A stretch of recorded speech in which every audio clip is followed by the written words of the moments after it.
Hello, everybody. Thank you for being here. I appreciate you if you're the first time here. What a game yesterday! What a game! What a game it was!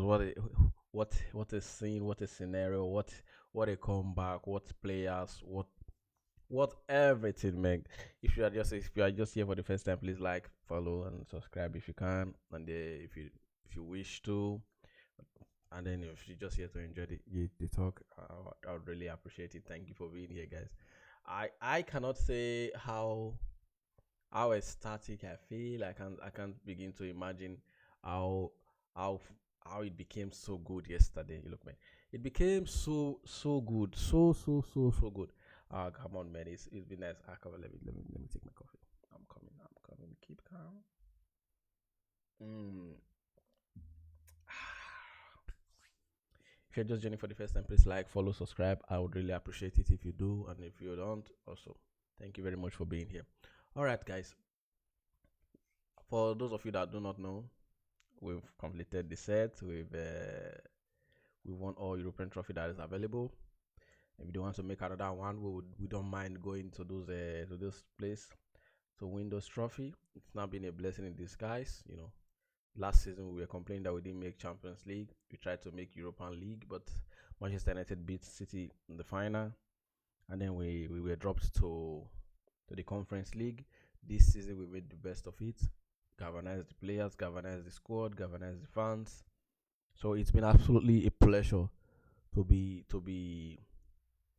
among these fantastic individuals, fantastic fan base, fantastic club that's he's hell bent on becoming dominating again. And we are just so grateful as Chelsea fans. We want to especially thank the people that supported us, the people that the Arsenal fans that support us. Even though they don't like us, they still support us anyway. But congratulations to all the Chelsea fans all over the world. I'm just here to talk about the game today, the one, and give my 2 cents. So let's get into it, guys, without wasting any much of our time. Yesterday game was fantastic. It was good. The first half we had a very poor first half as usual. Enzo Maresca is hell bent on studying on that team for the very first half, and so I think we did our first half by we were taken by surprise a little bit with the lineup, especially starting by the Shield and Cowell. It was said Cole, by the Shield and Gusto. So it was a little bit shaky. I didn't understand why he did that, but he did anyway. And I guess he wanted to give them a little bit of the benefit of the doubt. And since Reece couldn't start too high intensity game, so it was the right call for him the second half. But first half actually made a mess of it. But we moved from there. So I wanted to keep going, and the game yesterday was a little bit strange because I didn't know what we were doing for the first 15 minutes. First 15 minutes, I think maybe it was the nerves because they were inexperienced. They've played the final though because they played the final against Liverpool, if you just remember. But I think it was just because of the nerves, the atmosphere, the the prestige of the game. They were a little bit nervous, and so they started a little bit too slow. They started a little bit on okay. How do we go about this? And because most of the players haven't really played together, likes of sometimes if when was the last time we played Jorgensen? When was the last time we played Chalaba and Badeshili? They haven't played together in a while. When was the last time we had Gusto to it? So the backline was just a little bit mixed. So I didn't know why Enzo did it, but he did. So it caused confusion, which he surely did, and we considered from it because this back four I've not played in a while. So it caused a little bit of confusion, and you could see it. So we moved from that, and then it became a little bit after the 35 minutes. Betis we already worn out. They were tired. They couldn't cope with the intensity anymore. So their game plan worked for 30 minutes, 35 minutes, and then Enzo Maresca game plan started coming in, and then second half we took the chance to kill the team, to punish them after the 60th minute. After the 60th minute of, I just knew they were going to be tired because they didn't have the player, they didn't have the high energy player to continue with that game.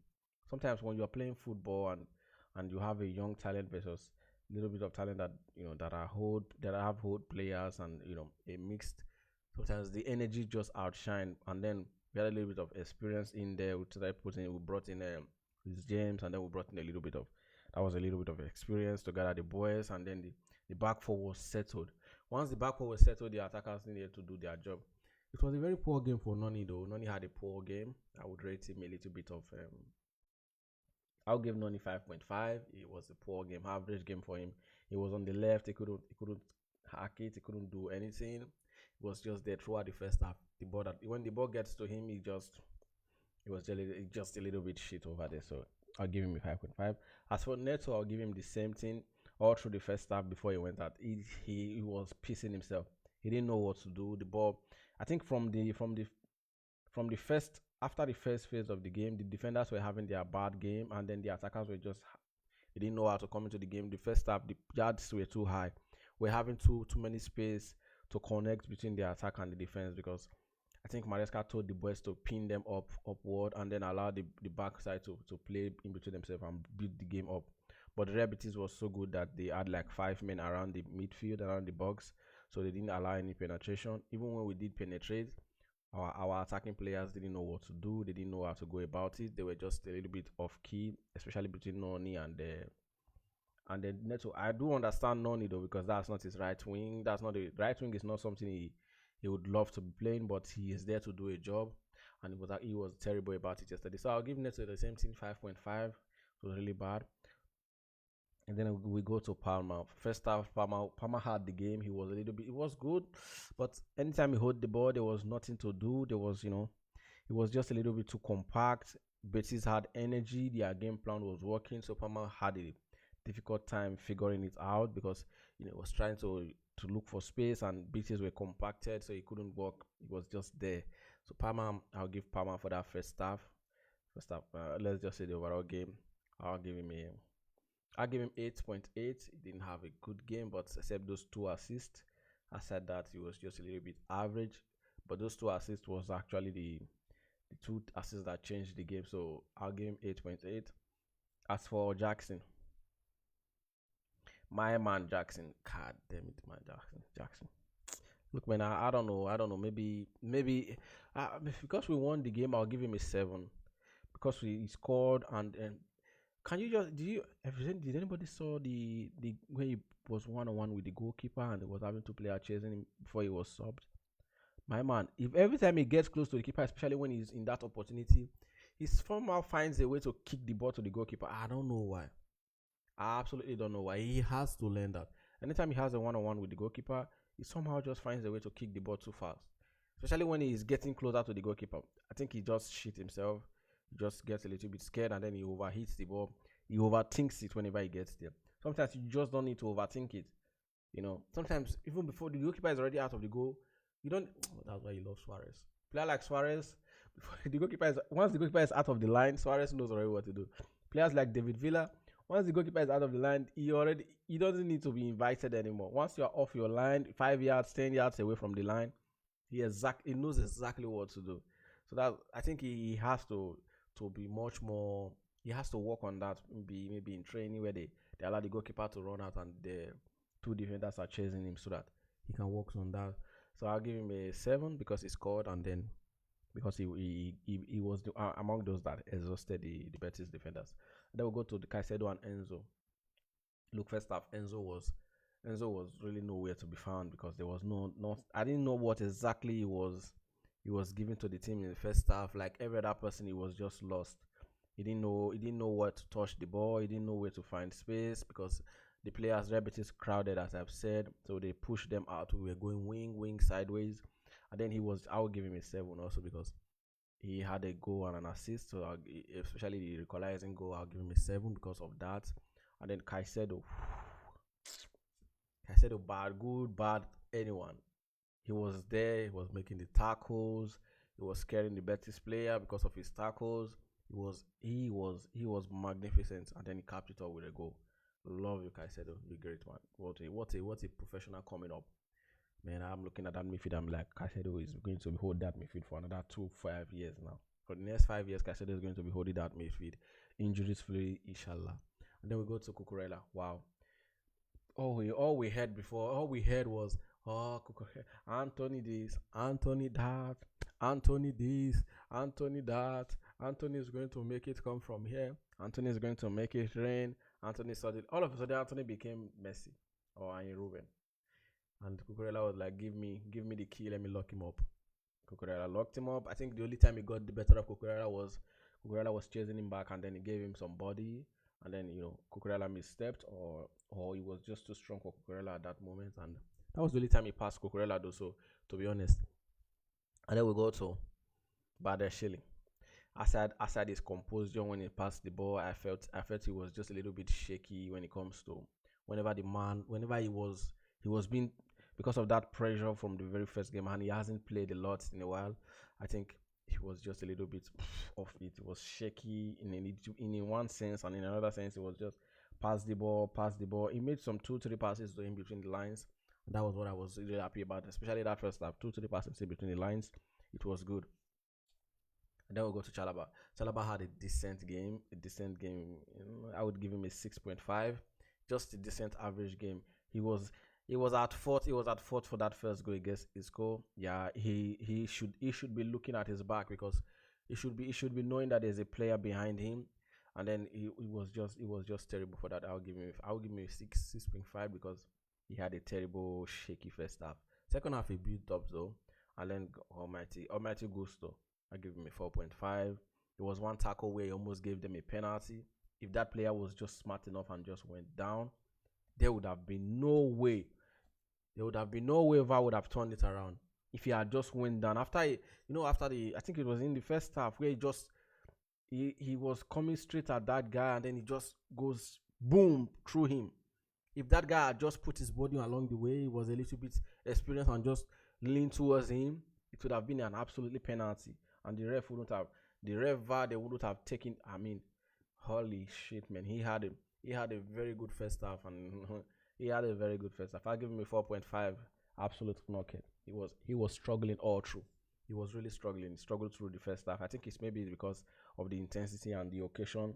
The Betis fans were up on Chelsea all through the game, and Chelsea fans was responding absolutely well.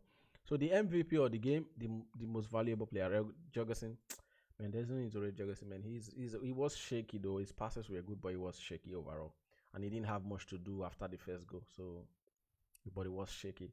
The overall MVP of the game are the fans. Why would I say are the fans? The fans didn't panic. I think if you watch the, how do you call it? If you watch the, what kind of game would I check it out? There's just a level of confidence that came from the fans. The fans were not angry. The fans were not booing the players. The fans was just there. They were confident, and that's the MVP for me. The MVP are the fans. The fans were just a little bit, when you've been there, done that, and seen it all. Even me, while sitting down here, I was absolutely confident. You know when you call utmost confident, because I've seen it all. I was just confident. I was like, okay, you score first. I knew it was not going to be easy. They're going to score first, and I just know it was going to go like we have to do it the hard way.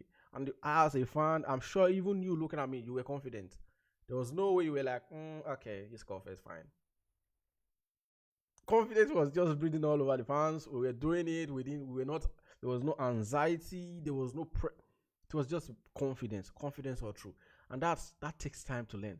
It takes a lot of time, a lot of effort to learn. So as fans, as player, man, it was absolutely good to feel the fan being confident about it.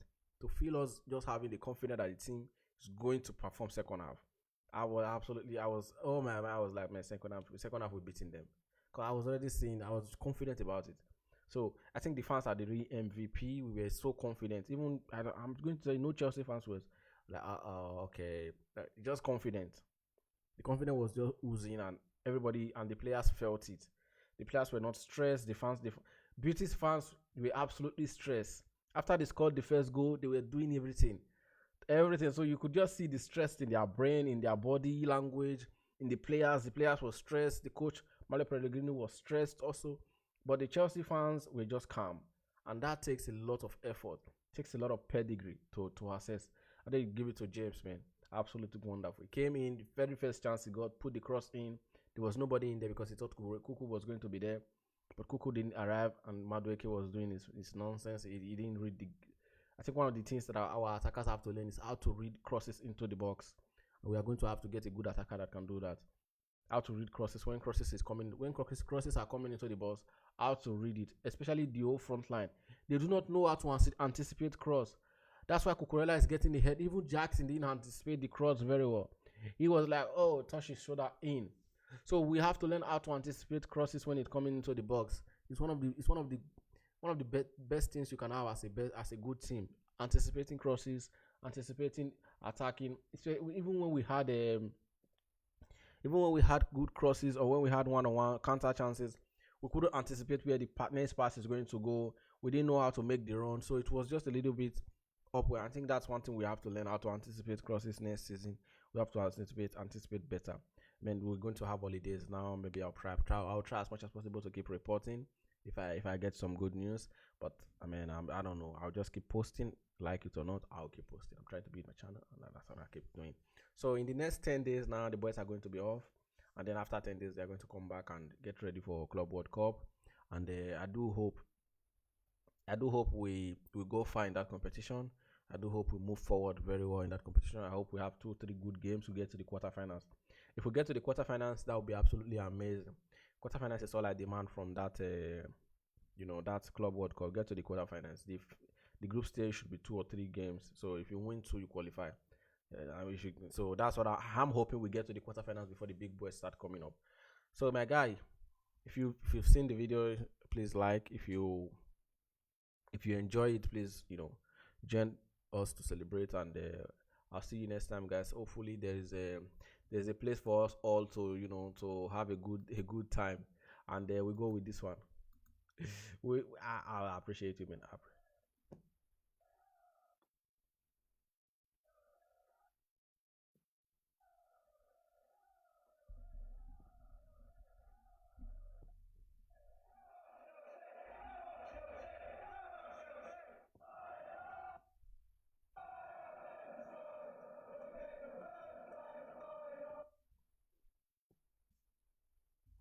Thank you very much, guys. I appreciate you.